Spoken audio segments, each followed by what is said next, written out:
Bakit nga ba hindi nag-uniform sa mga video clips, reels at YouTube video si 124? At totoo bang siya ay isang corrections officer? Ang sagot po dyan, yes na yes. Ako po ay isang totoong corrections officer assigned at duty sa isang operating prison and penal farm dito sa ating bansa, specifically sa Mindoro. At hindi po ako nagsusuot ng anumang uniforme at anumang klaseng damit na may tatak o logo ng Bureau of Corrections sa mga kadahilanan po na sumusunod. Unang-una po, may memorandum po na lumabas na ipinagbabawal or hindi na pinahihintulutan ang paggamit or pagsuot ng uniforme ng Bucor, lalong-lalo na sa mga video contents ng mga video content creators, sa mga pupunta sa palengke or sa mall, sa mga pamamasyal, lalong-lalo na yung mga pagsusuot ng mga dry fit uniforms na may logo at tatak ng Bureau of Corrections.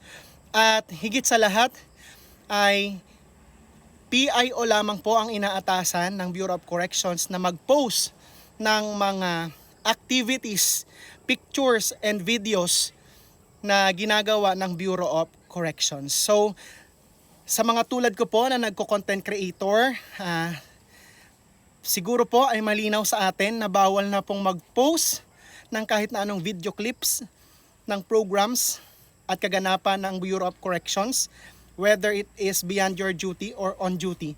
Dahil meron din po tayong existing memorandum tungkol sa paggamit ng cellular phone during official hours or yung during the conduct of tour of duty. Sa loob ng opisina o sa labas man yan ng opisina, basta nasa loob ng penal farm ay nililimitahan at ipinagbabawal po ang paggamit ng cellphones.